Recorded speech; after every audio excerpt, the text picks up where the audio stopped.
ternyata semua ini itu adalah semua perjalanan itu ada efeknya, baik secara negatif maupun positif. Di antaranya akan dijauhi relasi teman, saudara yang rata-rata masih penuh tempelan-tempelan gaib asik. Kita ada seorang yang sudah bertugas, ya tugas. Jadi kalau merasa jadi petugas atau kasih Allah itu harus punya yang namanya gelar. Gelar itu atau julukan itu hasil dari istiqomah menurut saya pemahamannya.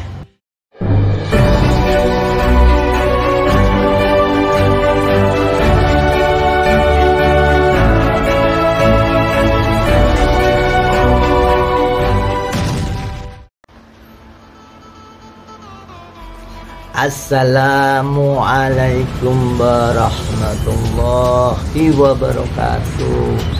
Alhamdulillah, berjumpa lagi dengan kami Pondok Al-Irsyad. Teman-temanku semoga sehat semuanya, jasmani dan rohani, syad al-afiat. Ya, kali ini kita memulai topik baru setelah kemarin 21 bab di konten bekal mati. Sekarang kita akan masuk kepada konten yang baru. Apa itu? Banyak, kita simak penjelasannya berikut ini. Yang pertama adalah tujuan dan dasar bahasan semuanya konten yang baru ini adalah jangan salah paham supaya tahu ya. Ya, tujuannya dibahas itu yakni efek menuju sang maha gaib. Jadi menuju sang maha gaib itu ada efek-efeknya. Ini jarang sekali dibahas. Nanti kita bahas satu persatu sebagai pelajaran dan wawasan, bukan untuk diperdebatkan, karena kegaiban itu tidak akan dipercaya atau orang tidak akan percaya jika tidak mengalaminya. Ya, karena yang mengalami itu yang namanya hakul yakin itu baru akan terjadi ketika mengalami. Kalau belum mengalami itu masih ilmu yakin atau tembung jari, katanya itu namanya ainul yakin. Tapi kalau mengalami sendiri maka akan terjadi hakul yakin, menambah keyakinan ya. Tujuan dibahas adalah agar memahami pelajaran dan efek yang muncul saat para salik,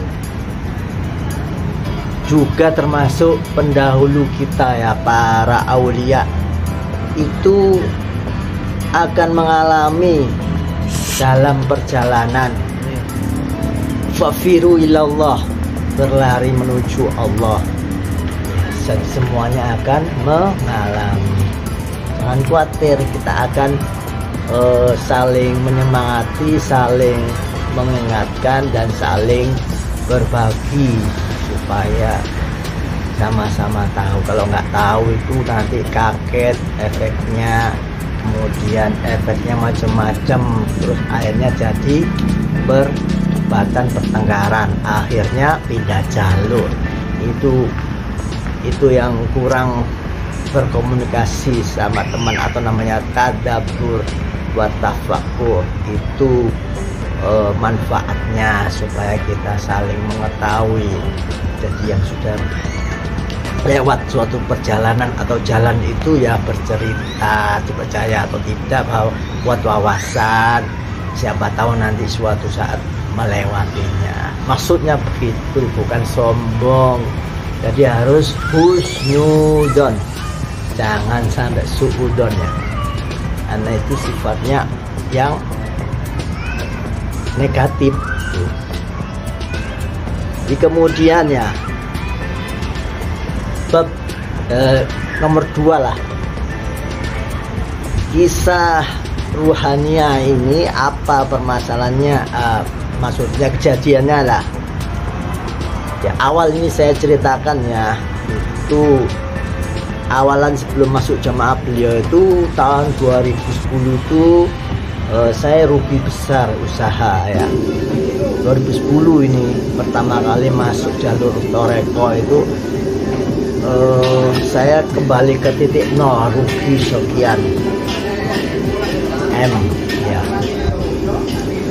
Itu saya berjalan kaki menuju pokoknya jalan aja, karena mobil ya, mobil 2, hukum 4, terus sepeda motor 2 itu sudah disita semua, tinggal sepeda motor 1 ini yang saya kasih karyawan saya, itu yang dikembalikan saya smash ya. Itu kembalikan ya Allah, itu saya itu terenyuh ya, sudah saya kasih dikembalikan lagi pada bosnya yang bangkrut waktu itu nanti suatu waktu saya ceritakan. Setelah cari musola, saya itu di situ baru saya mendapat hidayah ya. Akhirnya saya harus bagaimana ini, jalan kaki. Saya pasrahkan hidup, pasrahkan diri pada Allah. Kemudian saya kok ada bisikan tawasul. Akhirnya saya tahunya Kanjeng Nabi. Kemudian yang kedua tawasul kepada Syekh Abdul Qadir Al-Jalani, karena hanya itu aulia yang saya paham. Kemudian tawasul pada beliau zikir ya Allah, saya berdoa minta supaya dipertemukan pewaris beliau di jalurnya, di jalur Syekh Abdul Qadir Jalani. Akhirnya ya saya dipertemukan guru ya, namanya Toreko Qadiriyah waktu itu beliau adalah sudah meninggal sekarang ya. Karena sudah meninggal itu makanya saya bisa menjadi penerusnya, padahal bukan nggak bersanad, tapi sanadnya itu putus nyambung gitu ya ceritanya. Jadi saya itu beliau itu adalah murid dari temannya sederetan yang namanya orang Gusmi lah ya. Beliau itu setelah masuk ke Torekonya Yai ini, beliau saya cek, beliau berdua itu, beliau dan gurunya itu ya Gusmi itu ada di Kayangan, jadi masih belum punya langit. Jadi itu saya tahunya kenapa saya dulu itu juga, tapi alhamdulillah sudah dipertemukan jalur beliau, maksudnya bukan yang aneh-aneh. Nah, saya lanjutkan dulu ya.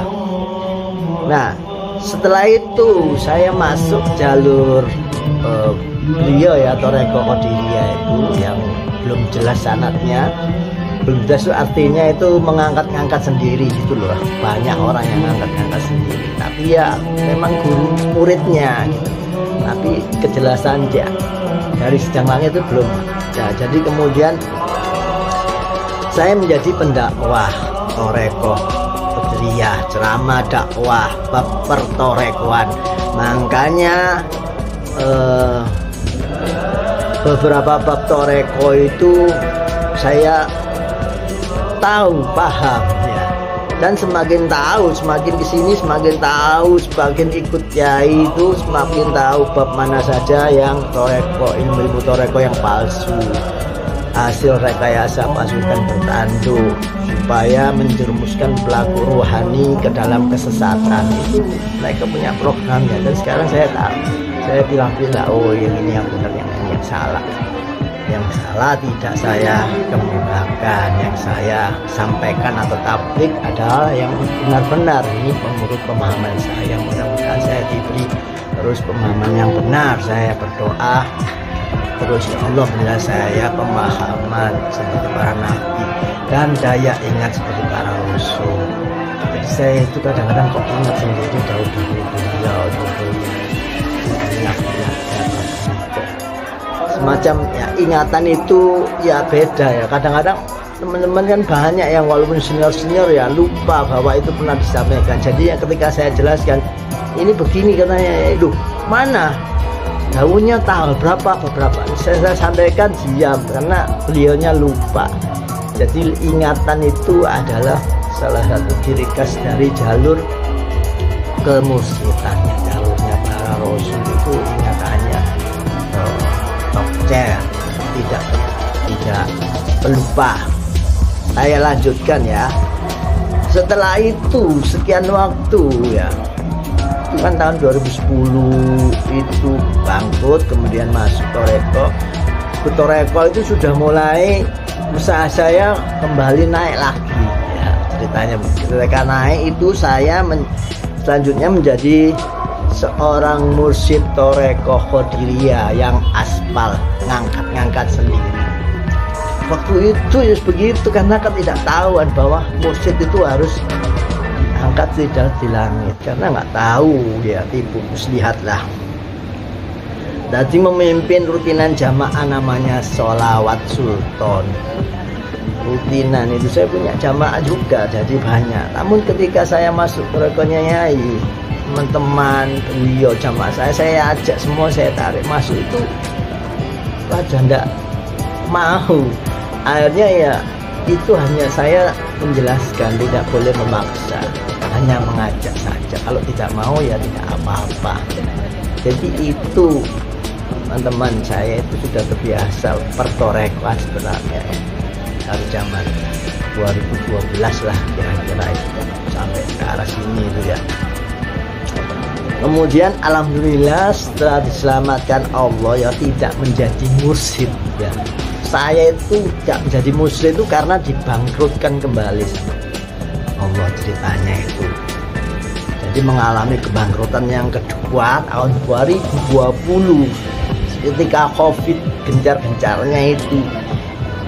Saya bangkrutannya mengecil ya, tapi masih sekitar M-an juga, 1 M berapa gitu ya. Tapi ya itu buat saya itu masa lalu itu ya ringan uang segitu. Tapi kalau masa sekarang ya itu sangat wah ya.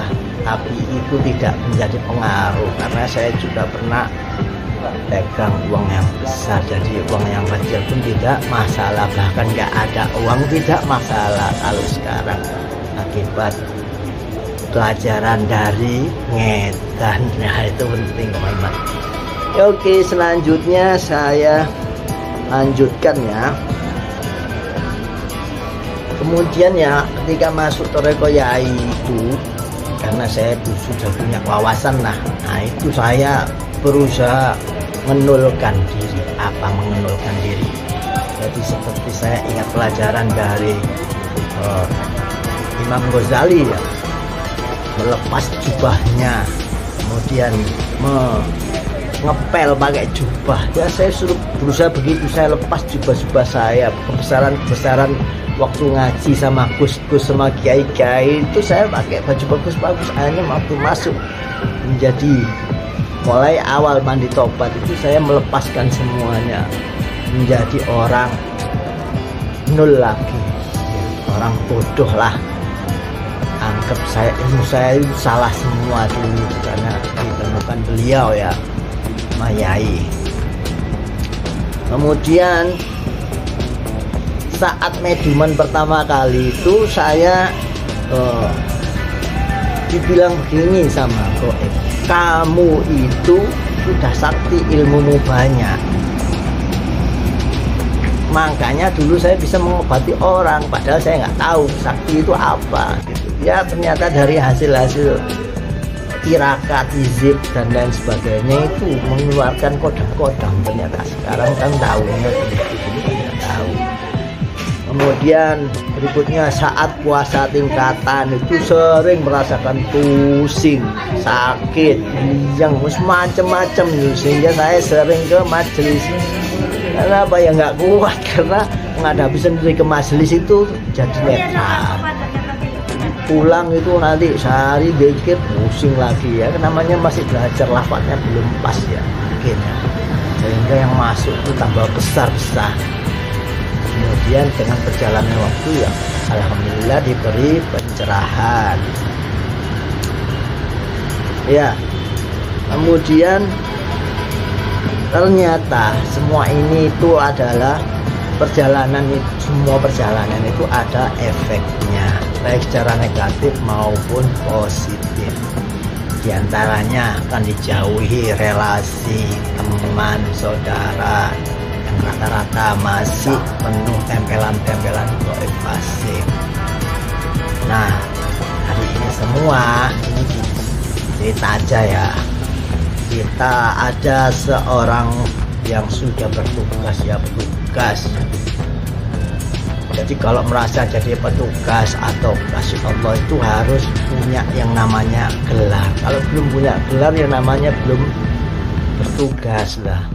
Itu gelar itu atau julukan itu hasil dari istiqomah menurut saya pemahamannya. Nah, itu efek istiqomah kebajikan itu nanti ada kompensasinya, yaitu dimusuhi banyak orang. Tapi wajar, itu meningkatkan derajat. Menyampaikan yang mana yang benar atau yang hak, yang mana yang batil atau kejelekan. Jadi dengan istiqomahnya beliau itu sebagai patokan juga jalannya itu benar. Beliau itu banyak dimusuhi orang selama ini yang masih terhijab kebatilan atau namanya hitam berbalut putih, itu kan samar, banyak yang nggak tahu ya. Jadi ini mereka yang baru terkena sinaran cahaya itu biasanya menolak, bahkan akan hasut ya, hingga fitnah. Tapi ini semua juga hadiah, ada hadiahnya, jangan khawatir. Yang terakhir simpulannya itu hakikatnya dari kisah kajian ruhania kali ini adalah bahwa hal lumrah jika seseorang yang berlari menuju Allah, fafiru ilallah, itu akan mengalami suatu perjalanan kegaiban yang harus diambil pelajarannya dan ditadaburi dan ditafakuri supaya ada hikmah pembelajarannya. Yang kedua, akan menjadi serba salah kalau orang menuju Allah itu. Karena apa? Membuka atau menyampaikan kebenaran itu sering disebut sombong, atau disebut merasa paham, atau disebut merasa pintar, atau merasa lainnya. Yaitu tidak apa-apa, itu kan anggapan orang bebas, tidak apa-apa. Padahal semua itu bergantung niatnya, yaitu innama a'malu binniyat. Inilah cara menguncinya, yakni ilahi anta maksudi waridoka matlubi, di setiap semua perbuatan kebajikan. Demikian teman-teman saya, saudara-saudaraku, semoga paham. Wabillahi taufik wal hidayah. Wassalamualaikum warahmatullahi wabarakatuh.